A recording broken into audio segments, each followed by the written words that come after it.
Hey everybody, it's Matt with the DPI podcast. We are live tonight. It is August the 9th, 7:16, a little later start than we wanted to get to, but we are coming at you, talking some Disney, having some fun. We've got Peter with Princesses and the Mouse Disney Travel. He's going to be coming on with us tonight.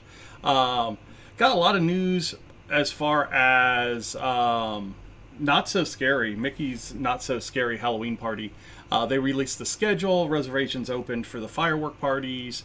So we've got a lot to talk to him about as far as a party and kind of how does a family get the most out of a ticketed event with one of these parties, whether it be Not So Scary or the Very Merry Christmas Party. How do you get the most bang for your buck out of those tickets? Because there is a lot to do and a lot that you can miss. So how do you do as much as you can without just ruining it by running around to try and find everything? So we're going to talk to him about that and a lot of other things. So let's go ahead and bring him on. And no. Let's talk about our YouTube channel first, because, you know, that's where everything's going to go. Disney Planning Insights Podcast YouTube channel. So the last week, these were the top two videos.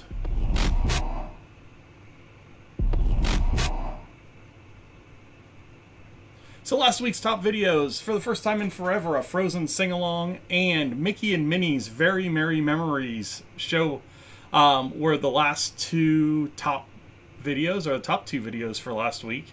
And then our newest video is still Avatar Flight of Passage. It is the full experience of the ride. If you do have passive 3D glasses, I do recommend wearing them. Some parts do get a little blurry, but past that, it's a pretty awesome video if you haven't ridden that ride before.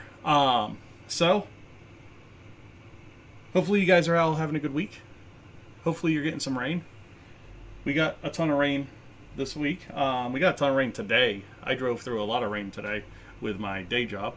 But lots going on.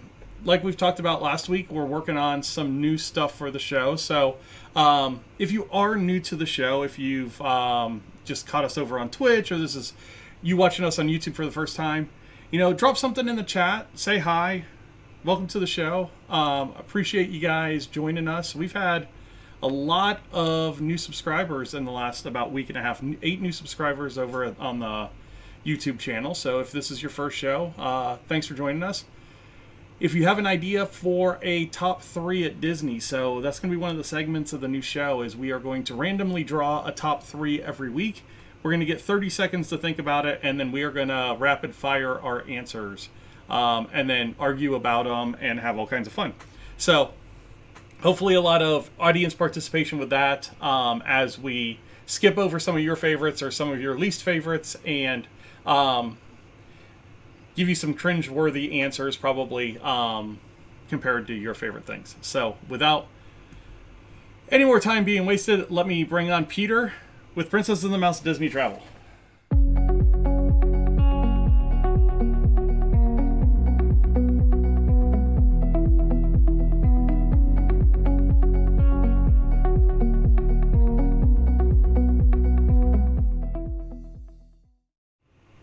Hey Peter, how you doing tonight? Well, like you said, a whole bunch of rain today really opened up my schedule. So, yeah, unless you've got canoes, golfing in this kind of rain just doesn't work out really well. No, it does not. So let's get into the news. So the big news we'll hold off for a second. Soarin' this week is beginning single rider line tests. I think it's a relatively good move. It is a test project that they're looking at doing now. Some of the parks overseas have single rider lines, but I don't think any parks here do, except for Test Track, right? For single rider lines? Yeah. No, lots of rides have single rider lines at Disney. Oh, really? Yeah. Ratatouille has one built in that just has never been used. Expedition Everest has a single rider line. I know there's others. Like now you're putting me on the spot to think. I was gonna say that's what I get for Yeah. traveling with a family all the time. I Yeah, never utilize the single rider. I know Expedition Everest does. I know Ratatouille put one in. Let me just kind of roll through. Test Track has one.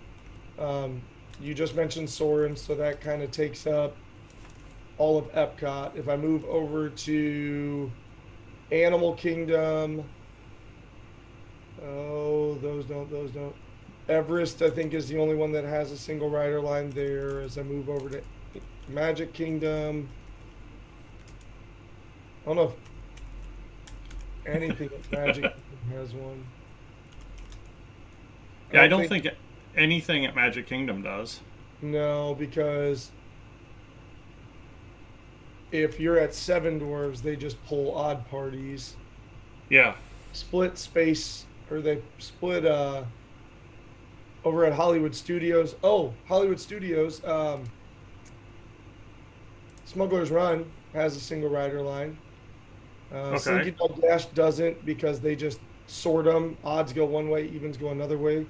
For those of you that haven't noticed, odd parties go to the left, even parties go to the right, so that they can pair up that way. But I know Smuggler's Run has a single rider line to fill out the engineer roles.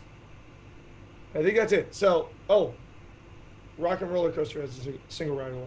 Oh, okay, yeah, that makes a lot of So sense. there you go. I don't know, whatever I named, 6, maybe I missed one, but Yeah. I think I gave you a mostly all-inclusive list of the single rider lines at Disney World. Disneyland also has several single rider lines, but it was before the pandemic since I went, so I wouldn't even begin to try and quote them to you live on air. But so anyway, back to Soarin' having a single rider line. I think it's a smart call. My experience with single rider lines, though, is sometimes it's not what it's not all it's cracked up to be, because like Bryce and I have tried to get in single rider line for Rock and Roller Coaster, and ended up standing there for 30 minutes, moving 8 feet, and then saying, "Screw this noise," and left. Yeah, isn't that about how the line for Rock and Roller Coaster moves anyway? I think if we have a top 3 brutal lines to wait in, that is high up on that list. So Matt just pulled brutal ride lines. Give us 30 seconds and we'll be back. So single rider test begins at Epcot for Soarin'. Let's go. Disneyland early entry began this week.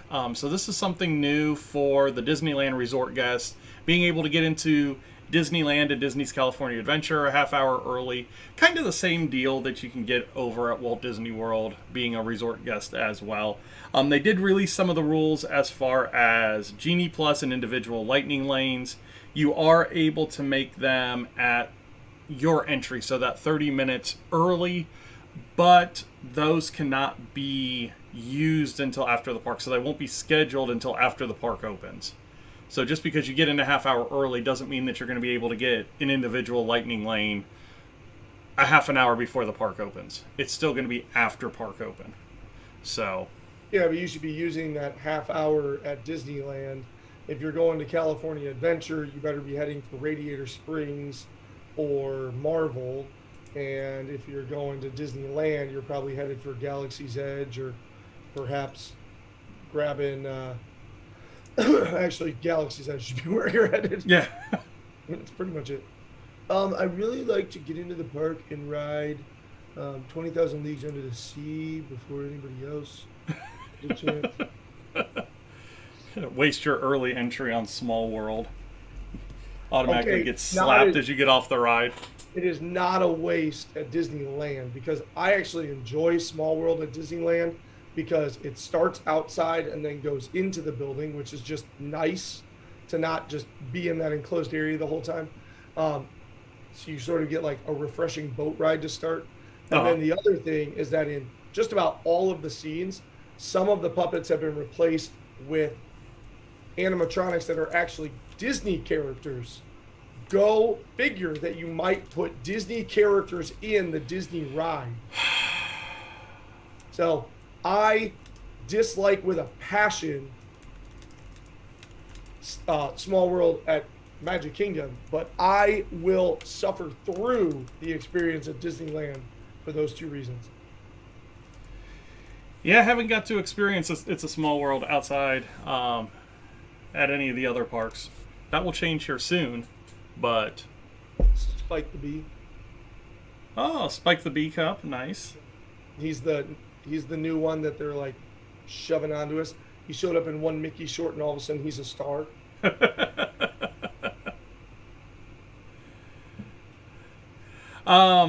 Let's see, what else do we have on kind of ancillary news? Oh, so Walt Disney World broke down this simple Genie Plus and Lightning Lane and individual Lightning Lane and all that kind of stuff, and they put up 6 videos explaining how to use it. Nothing says simple system like a 6-video tutorial.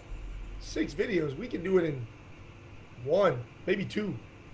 We can do it in 15 minutes if we try. Let's do it right now. No. It's not even that hard. It isn't. But, yeah, so Walt Disney World offers 6 video series to explain Genie, Genie Plus, and Lightning Lane. That's so dumb. 6 videos? Yeah, I mean, hopefully they're only like 2 minutes apiece. They better be, because it's literally like free service to everybody that gives you suggestions based on your preferences. Add $15 per person per day to book hopefully 3 return times, and pay as you go microtransaction. Yeah. But ta-da! Lightning Lane explained.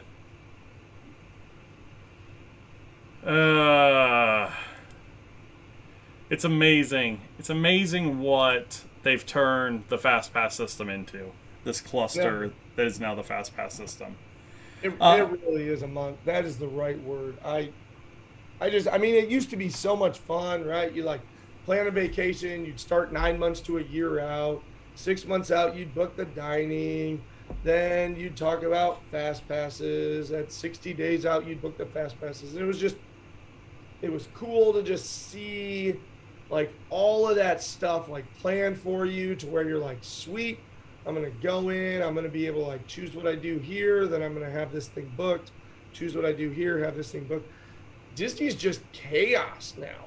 Like it really, like, you get your dining reservations, but then like morning of, get up 6:50, 7 a.m. stat, book your Genie Plus, go to your first experience, book that, then get over to your individual Lightning Lane, book that. Congratulations, you just spent $180 as a family. Like, yeah, man, I remember when Paris released what they were doing, and we kind of knew that was the precursor, that Premier Access was the precursor to what was coming over here, and we were like, please God, no. Yeah, we can go back to right now, a good podcast host would have the previous video queued up. Hey, what are you saying there? Just let's go back to So 2 more permits were filed today for Toy Story Land restaurant. We know it's going to be the Roundup Rodeo barbecue, and that's going to be in addition to Andy's Lunchbox. Yes, yep. Andy's Lunchbox. Yeah, it's right. So the entrance to this barbecue for our viewers, when you go into Toy Story Land, there's a big Woody statue that a lot of people take pictures to. The entrance to the restaurant is immediately behind that to the right. Okay. Is where the entrance to that restaurant is, and where they're building all of that. Yeah, so it looks like should be done by the end of this year. That was the self-imposed timeline that Disney gave themselves. We'll see, because Tron is still under construction. So I feel like this restaurant's pretty close to done. Yeah, it's just character placement, like and facade stuff. So they're really close with these permits. Yeah, also, talking about something that's going to be operational by the end of the year, Magic Band Plus bands from Walt Disney World will also be able to be used at Disneyland. That's exciting, because I just bought my Magic Band Pluses. The morning they released, I don't know if it's because pass holder, DVC, or whatever else, but they were available to me on my reservations earlier than what did we say? It was supposed to be at 10. It was supposed to be at 10 a.m. Yeah, the announced release time was 10 a.m. I know that I bought mine at like 7:30. Well, I wonder if the pass holder where you actually get them through like the booking site was different than Shop Disney, because that was the release time for Shop Disney. 10 a.m. was Shop Disney. I booked it through resort reservation. Yeah. So that was probably the difference on those, which makes a lot of sense. That system at 7 a.m. like things normally get onto that system. So they said that the functions are going to vary a little bit differently. I would hope so, since it's a different fireworks show. You've got, the water show. You've got Fantasmic out there. I would imagine that they're all going to do something to those. It was interesting to see one of the news Twitters that I watch did a video of the Magic Band Plus with Enchantment, and it does nothing for 70% of the show. Perfect. It's awesome. Doesn't matter. I bought one. I mean, we gotta let people know what's going on. Right. I got it. I'm gonna wear mine religiously, and I'm going to incorporate it into the play parks, and Yeah. we'll see what it does. And because we're going down for just a quick trip next month, and we don't really have an agenda. We just want to relax and enjoy some time. So we're gonna ride Guardians of the Galaxy a few times. We're gonna go to Not So Scary, and the rest of it, pool, water park, all sorts of good stuff. Yeah. Before we get into Not So Scary, let's talk about one other thing. We've got a big event coming up next month as it relates to Disney, and that is D23. We had actually talked about going to it, and that may be something that down the road we actually do. But today they released their whole schedule for all of the panels, who's going to be speaking, all that kind of stuff. So we've got 3 days, Friday, September 9th, Saturday, September 10th, and Sunday, September 11th. Sunday, September 11th is really the big day. That is going to be the day of the parks panel. So I think that's where all the news is going to come out that's really worthy. I mean, they're doing the Marvel panel, but we know basically all the Marvel movies that are coming out. They've got a lot of stuff going on. It's a cool event. They've got unique merchandise that you can buy. They're actually taking Walt Disney's plane out there as a walk-through attraction, which is going to be really cool. So it just a cool thing. Happens every couple of years, and it switches between Anaheim and Orlando, correct? Yeah. Yeah. Sorry, So you were going. I was off somewhere else. you were just kind of dazing into the camera. I was like, I was going to ask him a question and see what happens. It worked. Yeah. So if you want to go see the schedule, d23expo.com/schedule, and that will get you to all of the events over at D23. Okay, so last but not least, Mickey's Not So Scary Halloween Party. It is a Halloween party. It starts on Friday, August the 12th. Thank you. Thank you for that, Disney. It just keeps getting earlier and earlier. I mean, they can't make it any later because it kind of stops on Halloween. Exactly. That has to be one of our sounders. The "Show me the money." We should also get "You Can't Handle the Truth." So Shannon writes, "I'd rather watch the fireworks than stare at my Magic Band to see what it does." That's just me. Yeah. I'm going to choose a spot near a light post, string it up from the light post so I can watch the fireworks and see my Magic. Ooh, engineering. Watch out. They might hire you to be an Imagineer if you do stuff like that. Highly doubtful. Okay, so Mickey's Not So Scary Halloween Party. We've both done this. You've also done the not so great Boo to You party, or Boo Bash. That's what it was. Boo Bash. Boo Bash. The song in the parade. It was a big old boo to you. So reservations are now available for multiple places during the party. So there are going to be 2 fireworks dessert parties, kind of based the same way that they do the fireworks dessert party right now. So you're going to have the early fireworks dessert party, which you'll have your treats before the fireworks show, and then they're going to usher you out of Tomorrowland Terrace and put you into a reserved spot in the plaza for viewing. And then you will have the during fireworks party in Tomorrowland Terrace. And there is quite a difference in price. So if you want to do the prior to viewing party, it's $99 for adults, $59 for kids from 3 to 9. If you want to be in Tomorrowland Terrace for the party, $115 per adult, and $69 for every kiddo. And this is on top of your Not So Scary ticket. So, yeah. So even if you're doing the cheaper party on the cheapest day, it's $218 just for your entrance into the park for the party and for the cheapest dessert party per person.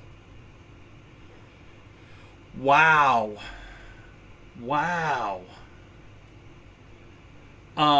The other 2 places that open for reservations today are Royal Table and Be Our Guest are going to have night reservations during the parties. They can be booked. It doesn't look like they've got anything special on the menu, but this is the first time I can remember those 2 being open during the parties. Cinderella's been open before during parties. Has it? Yeah, because it might have been recently, like it might have been relatively recent before the shutdown, but I do know that I've booked and you have to have a ticket in order for the 7 p.m. and later times to unlock basically in the experience account. So you have to have the Not So Scary party ticket, link it to your account, and then those reservations become available. Because I know I've seen it before. Okay. Yeah, I don't ever remember seeing it because, we would have, when we went in 2018, that would have been something that we jumped on. And I think we ended up doing like a brunch or something like that. I think they started it maybe like a party or 2 before the 2020 shutdown. So perhaps the party's in 2019. But I know I've seen late ones that correspond to some of those late hour opportunities like the parties. And then the other thing that they released today was the entertainment schedule for the Halloween party. And if you've been to a party, this is pretty standard. Every party that I think I've been to, the times have been relatively the same. So the fireworks are going to be at 10:15 p.m. Boo to You Parade at 9:15 and 11:15 p.m. Hocus Pocus, the stage show, is going to be at 8:35, 10:45, and midnight. And then in October, it's going to add a 7:40 show as it gets darker a little earlier in the night. So pretty consistent times there. Now, we both have strategies on how we do these. So, how do you get the most done at a party? Well, first of all, I think you got to go into the party with the understanding that you didn't pay for the admission to go on rides. Right? Now, saying that, I will say that at every Halloween party, we will 100% ride Space Mountain and Haunted Mansion. 100% of the time. And we'll likely also take advantage of our favorite family ride and find a Splash Mountain at some point in there. But outside of that, we we probably won't ride anything unless like we're walking by Pirates and it's a walk on and we're like, yeah, why not? Let's go sit down for a few minutes. All right, but really the focus of parties is the unique experiences. So you can get there even though the party doesn't start until a little bit later. You can get there anytime after 5 p.m. and you can get your wristband. Now, the closer you are to 5 p.m., they might not even be set up yet to wristband you. So you might end up getting your wristband later.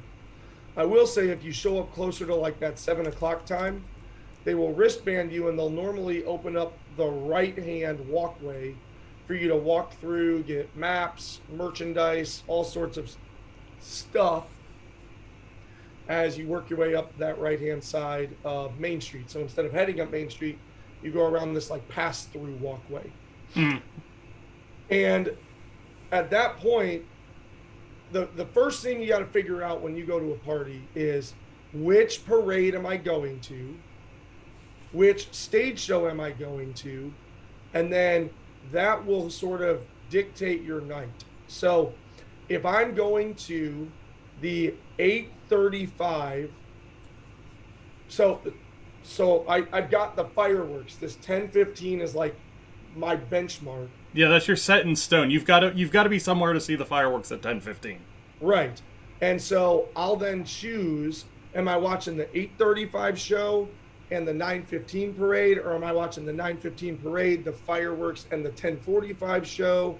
Or like, what are you doing? You have to figure out around those three things. You've got to see the stage show, you got to see the fireworks, and you got to see the parade. Now, you can choose to like see the early stage show, then go run around a little bit while everybody's watching that early parade, then watch the fireworks, and then go do some things, and then catch the parade like back near Frontierland. But you have to do those three things. And so if you're not smart about it, the next thing you know, you miss the parade. And the parades at these parties are the best thing about the parties. They are. So that's my first advice. And then when it comes to the not so scary, you got to go trick-or-treating. You do. You got to go trick-or-treating. You know, it brings your cost down if you just consider every Milky Way costs $1. Yeah. Oh. Excise Milky Way is $1. So, like, you got to go trick-or-treating. It's just a fun time to just go get candy at Disney. And then for the Very Merry, you got to go to the snack stands and you got to get the eggnog and the ice cream and the sugar cookies. And you just got to do those things. So don't make it about rides, make it about experiences, and you'll have an amazing party. But make sure you know those scheduled times and that you choose where will you be and when, and just plan that out. Exactly. We got a question in the chat from RMJ23 over on YouTube. I'm going to Mickey's Very Merry Christmas Party 2 nights in a row. Lucky dog, because that's awesome. I have Magic Kingdom reservation the first day and an Epcot reservation the second day. How should I tackle each day? Let me take the first day and then you can tackle the second day, Peter. Magic Kingdom reservation the first day, I would tackle Magic Kingdom early and do your classics. Knock out your rides during the day. Be there for the parade. And then from there, figure out if you need to go back to the hotel and take a rest or not. And then come back to Magic Kingdom refreshed, knowing that you've got a stage show that's for the party. You've got fireworks for the party. You've got stage show, fireworks. What am I missing here? Parade. The parade for the party. I like later stage shows and later parades because people tend to watch the first ones, watch the fireworks, and then kind of scatter out throughout the park. If you use some of that early time to knock out some of the cookie walk, knock out some of the characters and that kind of stuff, and come back at the fireworks and do the later parade the later parade and the later show, it makes a lot of sense. Now, Epcot Day is a different beast because I'm a big fan of Harmonious, and if you haven't seen Harmonious, for me it's tough to say I want to leave Epcot to go to the Christmas party at that point. So, Peter, what would you do on the Epcot day? I mean, my immediate, I guess, question back is, do you have other Epcot days? Because otherwise, if your only day at Epcot also has a very merry party, I don't know, I would almost get rid of the party. Like, I would, or move the party or whatever else, because you can call guest services and handle things like that. But as long as you're going to Epcot other days, then really the day looks similar to what Matt said. You're going to Epcot the next day, so you're going to be at Magic Kingdom. You're probably not going to be back to your room till 1 a.m. So what I would do is I would set an alarm for 6:50. I would wake up. I would get my Guardians virtual queue, and then I would go back to bed. And 2 park days, 2 party nights is what they're doing. But, oh man, I don't know if you need to go. So, like Matt said, Harmonious over at Epcot is a fantastic show, and those are going to be 2 really long days. They are. That's a tough back-to-back. Yeah, they're going to be really, really long days. I don't know if you need 2 party nights. You can normally do everything in a party as long as you're smart about it. But let's say we do this. So don't worry about Harmonious. I would do kind of the similar thing. I would go until like 4 or 5 o'clock. I would try to get there, kind of get things done. You're going to have Festival of the Holidays going on, so there's got to be a lot of cool stuff around the World Showcase. But at the same point, you're going to want to ride Guardians and Test Track and Frozen and Ratatouille. So it's going to be a lot. There's going to be a lot you're going to have to like pick and choose and sacrifice. And they're going back. They're going back for a solo trip in January as well. So that eases off a little bit. I would really focus on the festival, the holiday stuff. Really focus back in World Showcase at that point, and then again take that break, and then hit the party as soon as you can hit the party on that day. Yeah. If you're going with the family though in December, you're probably going to want to hit more rides than festival stuff, and you'll have Festival of the Arts going on when you go solo back in January. So that Festival of the Arts is a really, really cool experience. But ultimately, kind of what Matt said, I would make one of the nights I got to go see the firework, the parade, and the show, and then I would make the other night I need to do all the snacks and see all the characters. Right. Yeah. So that way you can also, while that's going on, you can also like hit some of the rides and stuff. Now, because you're going 2 party days in a row, you could also like maybe not go to Magic Kingdom that first day. If you want to go experience Hollywood Studios, go to Hollywood Studios first thing in the morning, hit that until like 3 or 4 p.m. Because if you're going 2 parties, like Matt said, the crowds will thin out later in the night. You could make one of the days about getting the cookies, meeting the characters, and ride 3 or 4 rides, and then the other day make it about going to the show, going to the fireworks, going to the parade, and ride 3 or 4 rides, and then you basically did Magic Kingdom, because the ride lines are shorter during the parties. Yeah, and you'll have an overlay over Mad Tea Party. You'll have the overlay at Space Mountain with the Mannheim Steamroller. You'll have Jingle Cruise. You'll have the Monsters Inc. Laugh For will have a special show. So a lot of cool things ride-wise that you don't get outside of the parties as well, except for Jingle Cruise. Jingle Cruise is the same. Basically, as soon as they make that changeover on Jingle Cruise, it's the same script and everything like that for the holidays. But you got to ride Space Mountain during the party, because there's nothing quite like Mannheim Steamroller. And it's loud. So it's awesome. It's so awesome. And there's just Christmas lights, strobe lights everywhere. No, both trips for them are solos, so that's pretty awesome.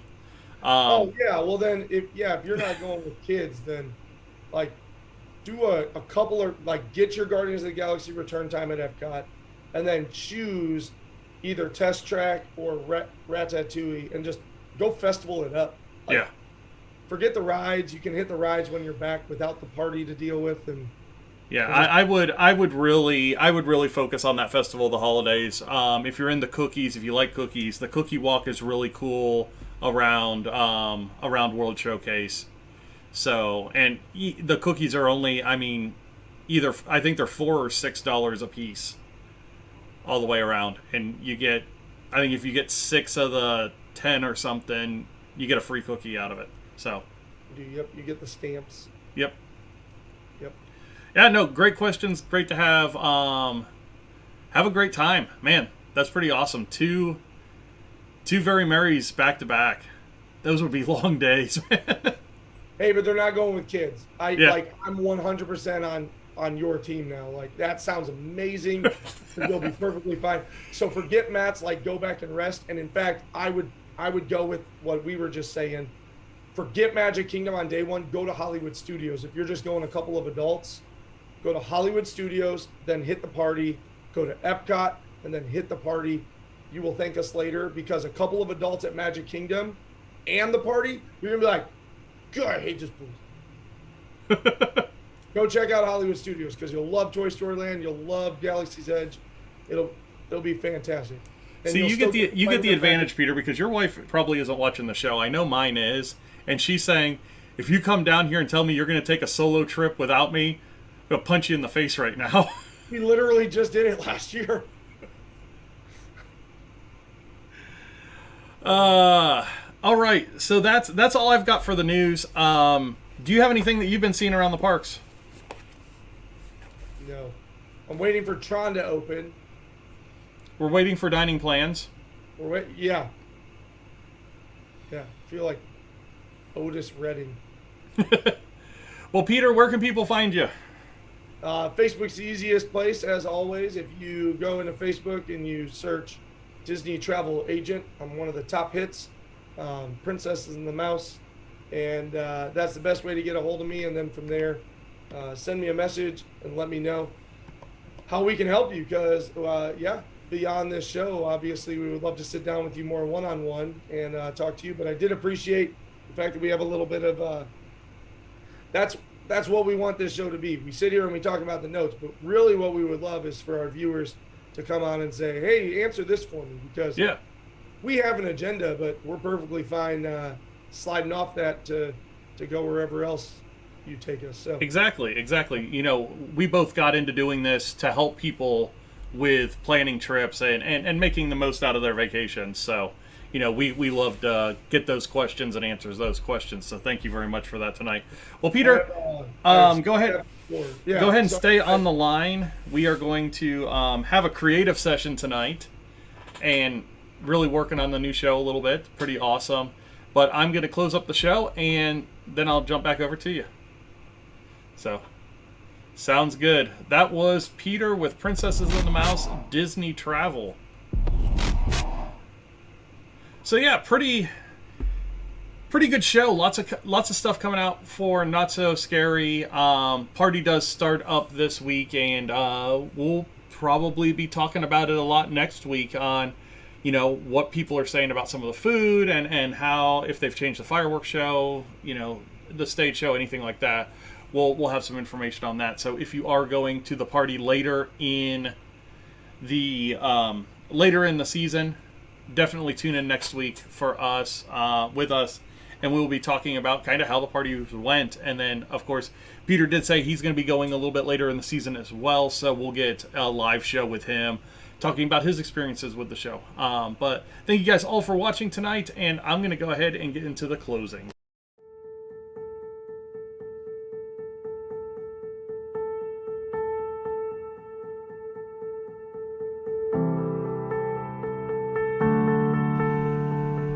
Hey, we have Peter with Princesses and the Mouse Disney Travel on tonight. We talked a lot about the Not So Scary Party, and had a lot of fun with that.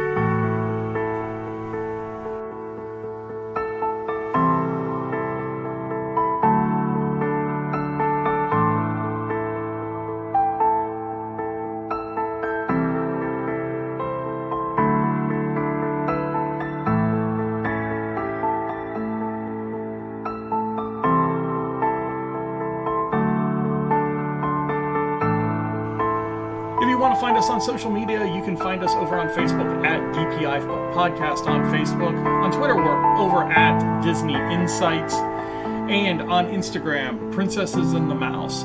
You're probably watching us on the YouTube channel. Thank you very much for that. If you aren't subscribed or following us yet, definitely do that.